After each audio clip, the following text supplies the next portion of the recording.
বাংলাদেশে মানুষের জীবনেরই দাম নাই আসলে, পরিস্থিতি কনফিউজ আসলে। আচ্ছা, ধরা লাগবে না, ওকে। মানে কখন ঠিক থাকে কখন বন্ধ হয়ে যায়, আজকে নিতান্তই দরকার তেলটা, এই কারণে আসছি। 20 দিন আগে ট্রাস্টে দাঁড়াইছিলাম, 13 ঘন্টা লাইন ঠেলছি, ঠেলে আমার কুষ্টিয়ার গাড়ি ফুয়েল পাসে হয় নাই, তো 800 টাকার তেল দিছে, ওটা একটু কষ্ট পাইছিলাম, বাট ফুয়েল পাস অ্যাপটা আপগ্রেড করছে, এটাতে খুশি। 20 মিনিট।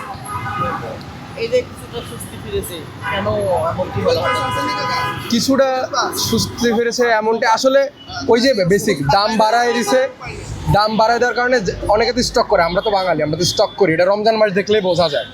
তো এখন স্টকটা সবাই লুজ করতেছে, যাদের কাছে তেল ছিল না তারাও তেল দিতেছে, তো it's getting normal day by day. But আগের মতন হওয়া উচিত অ্যাজ সুন অ্যাজ পসিবল, কারণ সবাই চাকরি করে, সবার জীবনের দাম আছে, সময়ের দাম আছে। তো আমি মনে করি 15 মিনিট লাইনে দাঁড়ানো এটা কনভিনিয়েন্ট না আসলে।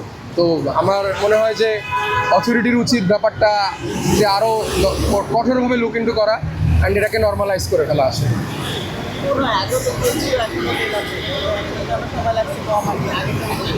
কারণ এখন ভাই যখন লিটারে 20 টাকা বাইরে যায় তখন তো কিছু না কিছু ঘটেই, এই আর কি। প্রতিক্রিয়া আসলে নাই ভাই, কারণ মানে আমরা তো বাঙালি জাতিগতভাবে এই ব্যাপারটার সাথে ইউজ টু, যে বাংলাদেশে যে কোনো জিনিসেরই দাম বাড়ে কখনো কমে না, আর হুটহাট দাম বাড়ে।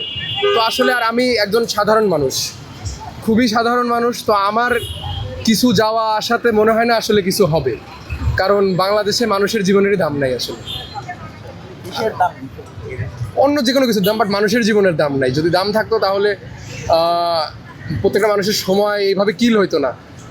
আমি মনে করি আমার জায়গার থেকে যে জাতি সময়ের দাম দিতে জানে না, সেই জাতি কখনো বড় হইতে পারে না।